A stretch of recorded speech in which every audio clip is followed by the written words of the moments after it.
네, 반갑습니다. 김성호 변호사입니다. 오후 2시 48분이고요. 오후 시간에 법 관련된 강의를 들으면 10분 안에 뇌에 산소가 소모되기 시작합니다. 그래서 가능하면 좀 재밌게 말씀드리겠고요. 아무래도 이제 오늘 이 자리는 또 실무적인 부분에서 고민하시는 점이 많으신 분들이 있는 곳이라고 생각합니다. 그래서 추상적인 관념보다는 추상적인 관념 외에 실제적으로 실무에서 가장 지켜야 할 상호 간의 선, 그리고 지켜야 하는 몇 가지 원칙에 대해서 말씀을 드리겠습니다. 사실은 영업비밀과 관련돼서 로펌에서는 두 가지 영역을 다 담당하는 경우가 있습니다. 어떤 경우가 있을까요? 첫 번째는 영업비밀의 탈취, 피해를 입었다라고 하는 기업을 대리해서 그들을 위해서 탈취한 기업에게 책임을 묻는 경우도 있고요. 반대로는요, 우리 영업비밀이 탈취당했다라고 지목된 기업들을 위해서 이것이 정말 영업비밀 탈취가 맞는지를 방어해주는 경우도 있습니다. 세 번째는 어떤 경우가 있을까요? 사전 예방을 위한 조치도 하는 경우들이 있습니다. 저희가 아예 감사를 진행해가지고 영업비밀 관리 체계가 어떻게 되었는지에 대한 전반적인 것들을 점검해가지고 하는 경우들도 있습니다. 특히 핵심적인 태클을 가지고 있는 기업 같은 경우에는 그런 것들이 필수적이기도 하죠. 자, 우리가 이제 영업비밀 탈취 보호 얘기를 했는데 사실은 이 중에서 가장 많이 잘 모르는 영역 중에 하나가 뭘까요? 영업비밀 그 자체입니다. 실제로 실무에서 법으로 갔을 때 제일 많이 인정 안 되는 게 뭘까요? 바로 영업비밀입니다. 영업비밀이 뭘까요? 어디까지가 영업비밀일까요? 네, 살찌기 전에 사진이고요. 예, 저는 이제 연대 로스쿨에서도 강의를 하고 있고 로스기라는 뉴스레터를 토대로 해서 이것도 너무 광고처럼 되어 있어서 이 관련된 이 이슈도 저희가 2번 정도 다뤘습니다. 차음가들을 위해서 저희가 만들고 있는 무료 뉴스레터이고요. 이것도 영업비밀일까요? 이런 뉴스레터를 만드는 것도 오늘 주제에서 다뤄보도록 하겠습니다. 일단은 대기업 스타트업 아이디어 탈취 분쟁 사례 하겠습니다. 근데 여러분 솔직히 말씀드리면 대기업과 스타트업 아이디어 탈취 분쟁 사례가 많을까요? 스타트업과 스타트업 사이가 더 많을까요? 예, 후자가 압도적으로 많습니다. 예. 근데 보도가 되는 건 대기업이 보도가 되는 것이죠. 근데 아이디어가 말입니다. 저는 이제 소위 말하는 창업 심사도 많이 했습니다. 과거에 특히 이제 애창이나 초창, 뭐 팁스 이런 거 평가위원으로 들어가잖아요. 놀라울 정도로 신기해요. 아니 어떤 몇 곳은 혹시 같은 팀이 아닌가 싶을 정도로 사업 모델이 비슷합니다. 예. 생각보다 세상에 새로운 게 없다라는 생각이 많이 들 때도 있어요. 자, 그래서 그러면 아이디어, 영업비밀 어디까지 보호하고 어디까지가 법률적으로 우리가 주장할 수 있는 것인가에 대해서 제대로 이해를 하는 게 필요하다는 걸 많이 느낍니다. 요즘에 가장 화제됐던 거는 알고케어 이슈였죠. 사실 저는 이제 알고케어 대표님의 이 이슈 터지기 한 일주일 전에 실리콘밸리, 그러니까 CS랑 실리콘밸리 갔다가 그때 만났었는데 그 다음에 이런 일이 발생을 해서 깜짝 놀랐었는데요. 굉장히 치열한 논쟁이 벌어졌고 현재도 진행 중입니다. 몇 가지 쟁점들이 있어요. 이 쟁점들이 다 외울 필요는 없습니다. 왜냐하면 회사마다 다르니까요. 첫 번째로 이제 영업비밀을 탈취할 수 있는 핵심적인 영업비밀의 자료들이 전달되었는가. 이 영업비밀을 사용한 제품을 탈취해가지고 이용한 것인가에 대해서 여러 쟁점이 있는데 구체적인 실무적으로는 NDA 체결을 요구했는데 롯데가 거절했다. 1번. 롯데 나는 NDA 요구 받은 적이 없다. 2번. 영업비밀에 관한 핵심적인 디스펜서 설계도와 구조 이런 내용들을 전달했다. 아니다. 우리는 그런 거 받지도 않고 일반적인 마케팅 전략에 관한 것만 배웠다. 이렇게 계속 다투고 있습니다. 아까 말씀하신 것처럼 일부 케이스에서는 이런 이슈만 발생해도 컨트로버셜 이슈를 피하기 위해서 대기업에서 모든 거 인정하고 죄송하다 우리 안 하겠다 하는 경우도 있어요. 하지만 이제 때로는 그렇지 않은 경우가 더 많이 있습니다. 실제로 이제 저희들이 자문할 때는 봤을 때 조금이라도 영업비밀의 이슈가 침해 이슈가 있을 것 같으면은 대부분의 좀 큰 기업들 같은 경우에는 그로 인한 컨트로버셜 이슈로 인한 리스크가 훨씬 크기 때문에 물러서는 경우도 상당히 많이 있습니다. 그 말은 무슨 말일까요? 역으로 중요한 기술을 가지고 있는 스타트업 기업으로서는 만약에 이게 문제가 된다면 이 문제 자체를 공론화하고 하는 것도 법률과는 별개로 해서 전략적인 후퇴를 이끌어내는 하나의 중요한 전략이 될 수도 있는 거죠. 그리고 최근에는 또 대기업 아이디어 탈취 피해 기업의 기자회견도 있었죠. 자, 최근에만 문제된 것만 해도 이렇게 여러 가지가 있습니다. 그리고 저희도 미디어사를 또 로펌이지만 운영하고 있다 보니까 제보도 많이 오고요. 최근에 아까 이야기했던 것 외에도 이제 LG생활공간이 자사의 디자인, 타투 관련돼서 이제 타투 프린터 디자인을 침해했다라는 제보도 있었고 보도가 됐고요. 가장 최근에는 닥터 다이어리에서 카카오 헬스케어에서 출시 예고한 당뇨 관리 서비스를 관련돼서 서비스 내용을 잘 가져갔다 이렇게 이야기를 합니다. 키우소와 농협중앙회 사건, 팍스모네 비시카드 사건도 있습니다. 자, 근데 이제 여러분 그런 게 있습니다. 저희 법학이라는 학문이요. 한마디로 정의하면 뭘까요? 죄송합니다. 여기 법학 강의 아니죠. 예. 예. 경제학은 법에 관한 학문이라고 합니다. 예. 법학은요, 관계에 관한 학문입니다. 혼자 사는 무인도에서 아무 문제가 발생하지 않아요. 그런데 관계는요, 우리가 관련 없는 멀리 있는 어디 남극에 있는 연구원이랑 나 사이에 관계가 있을까요? 아니죠. 가까이에 있는 사람들과 관계가 형성이 되고 그 관계에서 법적인 문제가 생깁니다. 사실은 영업 아이디어 탈취를 한다 이런 문제가 발생하는 거에 가장 대부분은 보통 가장 많은 압도적인 1위는 동업자, 같이 이루는 공동 창업자가 탈취하는 경우가 압도적으로 많습니다. 두 번째는요, 직원. 세 번째는요, 이렇게 POC나 협력이나 투자를 같이 하려 했던 대기업들입니다. 뭐죠? 다들 나름 서로 믿었던, 신뢰했던 관계들인 거예요. 저희 변호사들이 뽑는 3대 악성 사건이 있습니다. 하나, 이혼 사건. 두 번째, 동업 사건. 세 번째 뭐가 있죠? 예, 상속 가족 분쟁 사건. 예, 그렇죠. 셋 다 특징이 있어요. 원래 좋았던 관계들이옵니다. 예, 원래 좋았던 관계가 이제 틀어지면 끝이 없는 거예요. 근데요, 제가 법률가로서 느끼는 거는 영업 비밀이 무엇인지에 대해서 탈취당했다고 주장하는 쪽도 우리 침해 안 했는데 주장하는 쪽도 잘 모른다는 겁니다. 뭘까요? 자꾸 뭘까요만 하고 한 15분을 간 것 같아요. 네, 빨리 가겠습니다. 네. 자, 영업 비밀의 요건 얘기할게요. 이게 원래 법이라는 게 거의 그 수면제 수준이다 보니까 제가 최대한 각성을 시키려고 하는 거니까 좀 양해를 해주세요. 그래서 이제 커피를 좀 과하게 마셔서 좀 약간 그런 것도 있어요. 자, 영업 비밀의 요건은 이렇게 딱 읽기에도 벌써 졸려 보이는 문구들이 되어 있습니다. 세 가지입니다. 공연성, 공연이 알려져 있지 아니하고, 그러니까 이거는 누가 몰라야 합니다. 가령 그런 거죠. 제 몸무게 같은 거는 대체로 알고 있거든요. 제 키도 대체로 알고 있어요. 얼추 나옵니다. 이거는 영업 비밀이 아닙니다. 그리고 두 번째, 독립적인 가치를, 경제적 가치를 지내야 합니다. 이거 진짜 엄청난 비밀인데 아무런 경제적 가치가 없으면 영업 비밀이 아니겠죠. 세 번째, 사실 저는 스타트업 관계자들이라면 이것 좀 중요하게 여겼으면 좋겠습니다. 비밀로 관리된 것, 영업 비밀로서 관리되어 온 것입니다. 대내적인 비밀 관리성이라는 거예요. 자, 스타트업이 꿈과 낭만이 있고요. 기술도 있고 인재도 있고 다 있어요. 근데 딱 없는 게 두 가지가 있습니다. 하나가 뭐죠? 돈. 그렇죠. 두 번째가 뭐예요? 관리예요. 예, 관리 없어요. 관리하는 거 좋아하는 사람은 창업 안 합니다. 예, 난 마음대로 하고 싶어서 창업하는 거예요. 근데 봐요. 영업비밀의 3대 요건 중에 하나가 관리예요. 여러분들이 그렇게 중요하다고 생각하는 영업비밀을 여러분들 어떻게 관리하고 있나요? 관리가 뭐죠? 어떻게 관리해야죠? 오늘 그 얘기를 하려고 합니다. 그리고 앞에 두 가지는 영업비밀 침해 사건에서 영업비밀이 침해당한 사람으로 지적이 된 회사들이 반박을 할 때 많이 이야기하는 겁니다. 1번을 좀 쉬운 말로 바꿔볼까요? 이거 다 쓰는 기술이에요. 이건 여기만 쓰는 거 아니에요. 다 하는 기술이에요. 얘네만 가지고 있는 거 아닙니다. 공공연히 알려져 있다는 것이죠. 대표적으로 롯데 헬스케어와 알고케어 사건에서 딱 그런 얘기를 했습니다. 영양제 디스펜서는 다른 알고케어 말고도 다 하는 거기 때문에 이거 내가 침해된 게 아니다. 한 게 아니다. 두 번째, 독립적 경제적 가치를 지내는 것. 사실 이거는 근데 주장보다는 객관적으로 판단합니다. 그렇죠? 그렇겠죠. 그래서 보통은 첫 번째와 세 번째가 많이 쟁점이 됩니다. 부정경쟁방지법에 대해서 이야기를 하기 전에 우리 한 가지 이해할 부분이 있어요. 하나는 선이라는 겁니다. 여러분 혹시 그런 생각 해본 적 없으세요? 저는 되게 이상한 생각을 많이 하거든요. 그래서 아니 소유권이 있잖아요. 그 땅끼리 구분된 필지라는 게 있죠. 이거 언제부터 그어져 있을까요? 계속 바뀌었을 겁니다. 네. 우리나라 같은 경우에는 근대 민법의 형성이 좋든 싫든 간에 일제시대 때 토지조사를 가정해서 근대적 소유권이 성립돼가지고 그때부터 이렇게 막 내려온 거예요. 그 전에는요. 사실 법적인 권리의 대부분은 경계에서 출발합니다. 뭔가 금을 그어야지 거기서 권리가 생기고 그 권리에 대해서 침해를 했네 안 했네 하는 이야기가 생겨요. 근데 여기서 영업비밀이라는 건 독특한 특성을 가지고 있습니다. 뭐죠? 눈에 보이지가 않아요. 무형이에요. 근데 이런 무형인 경우에도 우리가 특정한 권리로서 강하게 물건처럼 보험하는 게 있습니다. 뭐죠? 특허권. 소위 말하는 지식재산권이죠. 자, 여러분 특허 출원하신 분들 알 겁니다. 출원이랑 등록은 다르죠. 특허를 출원하고 최종적으로 등록이 단계까지 얼마나 걸리죠? 굉장히 오래 걸립니다. 상표권도 그래요. 미션이나 상표를 출원하고 나서 제가 언젠가 로펌을 만들면 미션이나 이름을 만들겠다고 하고 했는데 그리고 출원하고 나서 1년 후에 만들었습니다. 그때쯤 등록됐어요.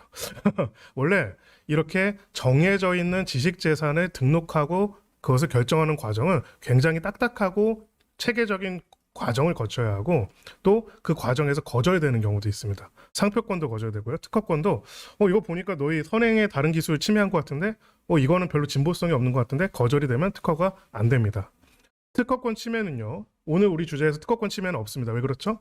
특허권 침해는 법적으로 크게 이슈가 없어요. 왜죠? 침해에 따라서 배상을 받으면 됩니다. 아주 기술적인 테크니컬한 이슈가 되기 때문이죠.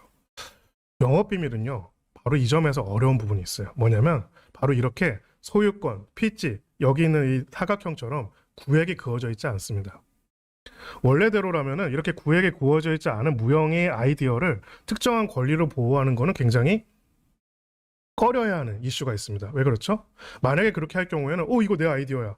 가령 지금 막 중계도 되겠지만 공개적으로 얘기하지만 저는 분명히 10년 전에 배달의 민족 아이디어를 생각한 적이 있어요. 네, 그때 배달 이 오토바이를 보면서 이거를 그 중국집만 쓰지 않고 그냥 여기 음식 좀 다 같이 쓰면 좋을 텐데 좋겠다. 그렇게 한번 해볼까라고 하다가 공부를 너무 잘했어요. 그래가지고 그 길로 안 갔는데 훨씬 그 사업도 잘 됐죠. 그리고 이제 헐리우드 영화를 보다가 그것도 10년 전이었는데 예, 변호사 돼서 다 아는 거예요. 예. 가라지 세일 같은 걸 하더라고요. 미국에서는. 또 그렇다. 재밌다. 우리나라도 저런 거 있으면 좋겠네. 근데 그때쯤 이제 스마트폰이 좀 나오는 시점이었거든요. 야, 이거 가라지 세일을 어플로 만들어가지고 각자 보관하고 있는 중고 물품 이렇게 해놓으면 좋겠다 생각을 했어요. 당근마켓. 예. 제가 근데 주장하진 않습니다. 왜 그렇죠? 자, 아이디어를 침해당했다. 아이디어를 보호해야 한다고 주장하면 어려운 일이 생깁니다. 아이디어라는 건 내가 이 아이디어를 가지고 있는지 어디까지가 아이디어의 법적인 경계선인지가 좀 애매해요. 과연 제가 이런 아이디어를 어디서 발표했는데 이걸 가지고 그렇구나 하고 누군가 그런 사업을 만들었다고 했을 때 그 사람은 제 아이디어를 탈취한 걸까요? 그래서 우리의 입법자는 그런 고민을 합니다. 부정경쟁 방지 및 영업비밀 보호에 관한 법률에서 그럼 이 선을 어떻게 정할까? 만약에 어떤 사람의 아이디어를 그 아이디어만으로 굉장히 넓게 보호해주고 여기에 대한 침범을 다 막게 된다면 결론적으로 무슨 일이 발생할까요? 경쟁을 막고 독점이 생기는 겁니다. 맞습니다. 독점이에요. 그리고 사실 우리나라 그런 발전 못했겠죠. 그렇죠? 두 번째, 경쟁을 원활하게 할 수 있고 독점을 안 하면서도 근데 이러한 핵심적인 영업비밀을 부정한 방법으로 취득하고 침해하는 거는 막아야만 그래야지 사람들이 더 영업비밀을 개발해서 성장시킬 동기가 생길 겁니다. 부정경쟁 방지 및 영업비밀 보호법은 아이디어를 무조건적으로 보호하는 법률이 아닙니다. 두 번째, 아이디어 중에서 어디까지를 어떻게 어떤 방식으로 보호할지의 기준을 정하는 법이에요. 이것을 염두에 둘 필요가 있습니다. 그렇기 때문에 우리는 뭘 이해할까요? 우리가 보호받고자 하는 아이디어가 무엇인지 그 내용들을 바탕으로 해서 바로 그 지점들을 이 경계선 안으로 들어놓음으로써 마치 문 밖에 놓았던 자전거를 집 안으로 들여놔서 보호하듯이 보호할 수 있는 필터들을 만들어야 할 겁니다. 그때 창업할 거 그랬어요. 어쨌든 아까 말씀드린 것처럼 영업비밀과 관련된 핵심적인 것, 이 아이디어 영업비밀에 대한 얘기를 이렇게 했는데요. 부정경쟁행위랑 좀 다른 얘기도 있습니다. 부정경쟁행위라는 거는 지금 부방법의 같은 법인데요. 이렇게 나와 있는데요. 사업 제안이나 입찰 공모 과정에서 경제적 가치를 가진 타인의 기술적, 영업적 아이디어가 포함된 정보를 제공 목적에 위반해서 하는 것을 부정경쟁행위라 해서 또 별도로 제재하는 수단들이 있습니다. 영업비밀과 아이디어는 기본적으로 조금 다른 개념으로 접근하고 있고요. 영업비밀이 좀 더 좁은 개념으로서 보호되는 것이 있습니다.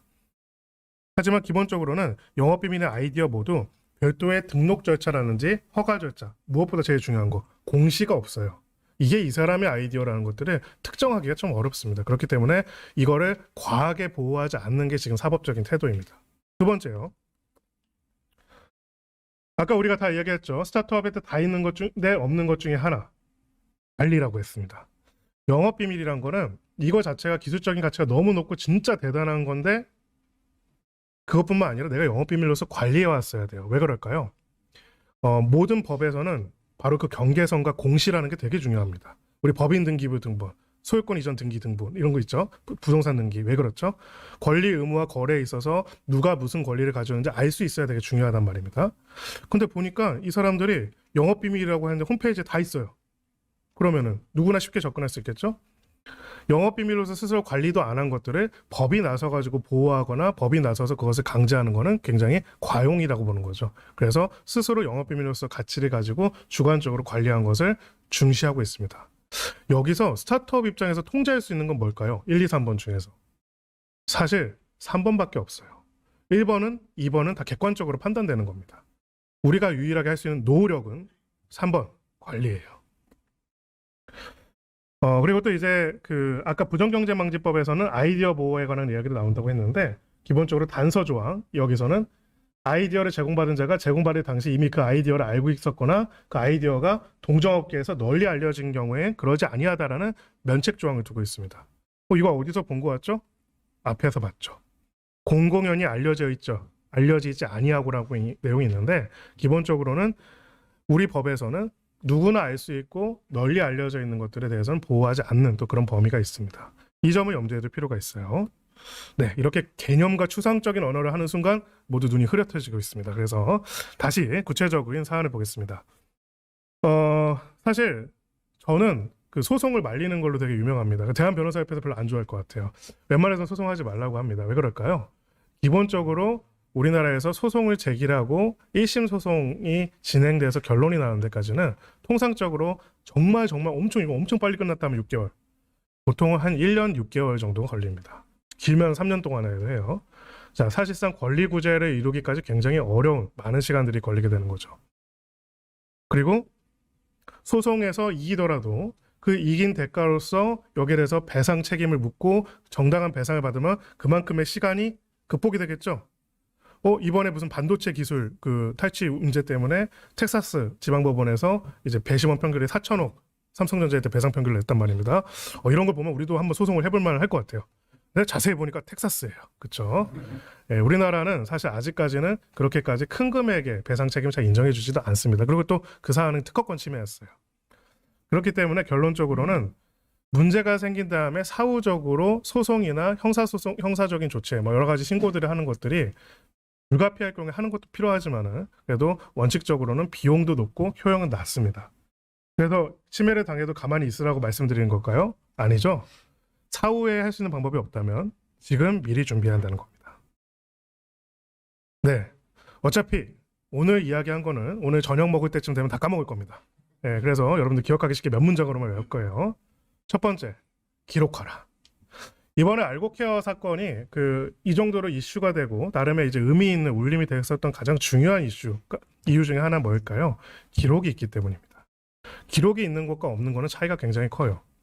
당시에 이렇게 우리가 이걸 전달했다, 이런 내용을 했다, 이런 내용을 논의했다, 이런 부분들에 대해 가지고 회의록, 영상, 녹취, 이메일들이 있는 것과 우리의 기억이 있는 것과는 차이가 너무나 큽니다.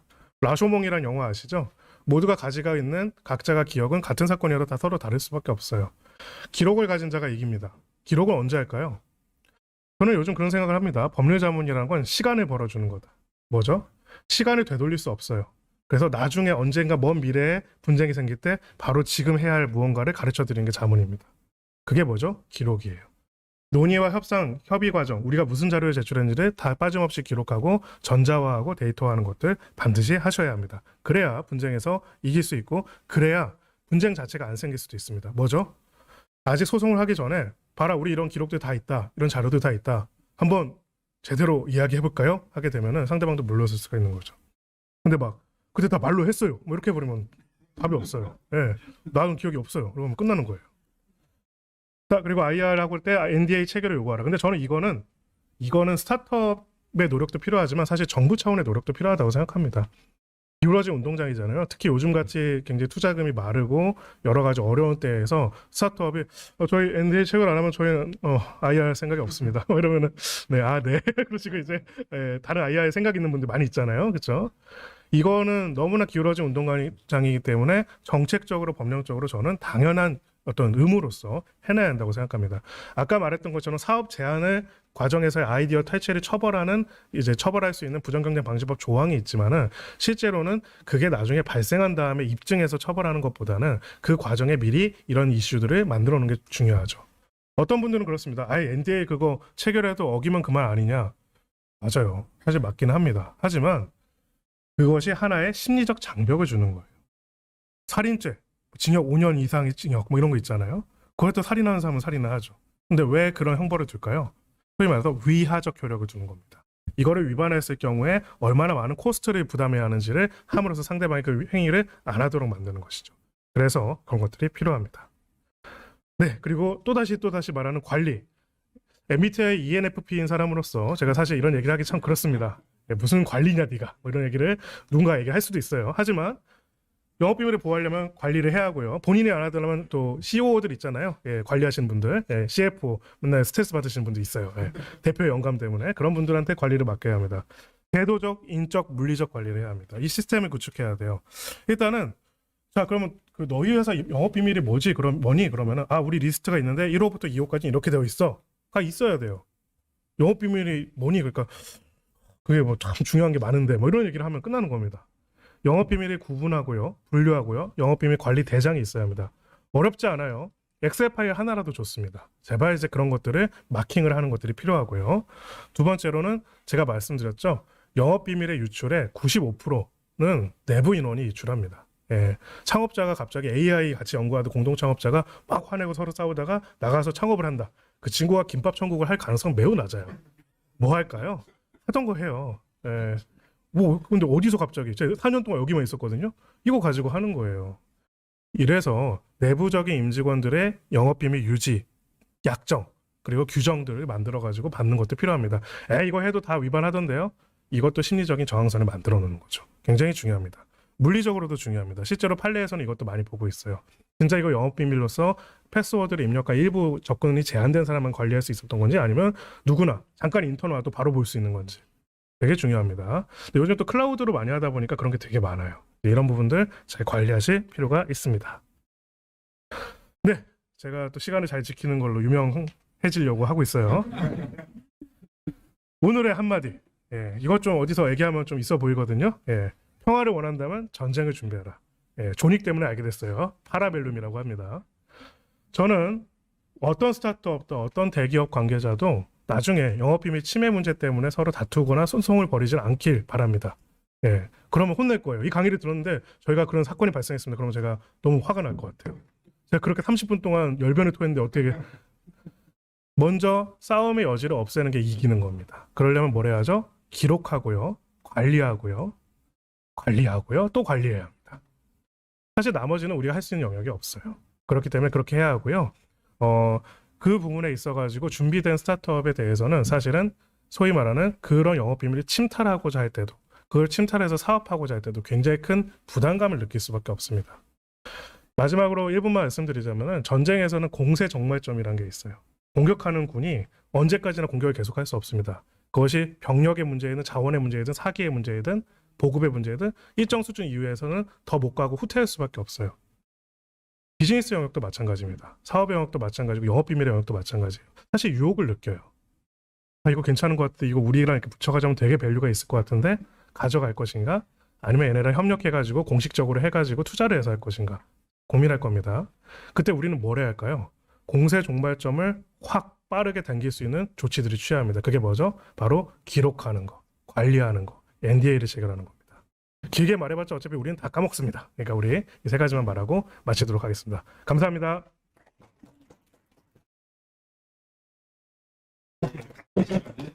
질문 부탁드리도록 하겠습니다. 네. 혹시 현장에서 질문을 원하시는 분이 있으실까요? 손 들어주시면 질문 드리겠습니다. 네, 현장 질문이 없는 관계로 그럼 제가 사전 질문 중에서 답변드리도록 하겠습니다.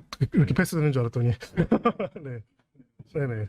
오픈 이노베이션 진행 전에 비밀 유지 계약 체결이 어려운 상황에서 이에 준하는 비밀 유지를 위한 사전 조치에 대한 방법이 궁금합니다. 라는 질문입니다. 네, 일단은 혹시라도 NDA 체결을 거부하는 곳이 있으면 로스규에 제보해 주시기 바랍니다. 제가 아주 그냥 화려하게 그 대기업 유명해지게 해줄 수 있어요. 두 번째, 그럼에도 불구하고 일단 그런 상황이다. 우리가 해야 하는 것 제일 중요한 거, 영업 비밀로서 명확하게 표기할 필요가 있습니다. 가장 많이 나오는 말이 그거예요. 너희 그거 그냥 IR 자료에 다 있는 거 아니냐? 클래시파이드, 이거는 영업 비밀입니다. 영업 비밀이라는 거 표기해서 NDA는 체결하지 않더라도 우리한테 되게 중요한 영업 비밀이니까요. 이거는 그쪽에 사인 안 해도 그냥 가는 거거든요. 우리가 이거 영업 비밀을 명시했습니다 하면서 주는 것 자체가 그쪽에는 굉장히 큰 심리적인 장벽을 만들어주는 거죠. 네, 감사합니다, 변호사님. 앞으로도 스타트업들을 위한 여러 가지 활동들을 이어나가시기를 진심으로 응원하겠습니다. 네. 감사합니다. 네, 감사합니다. 감사합니다.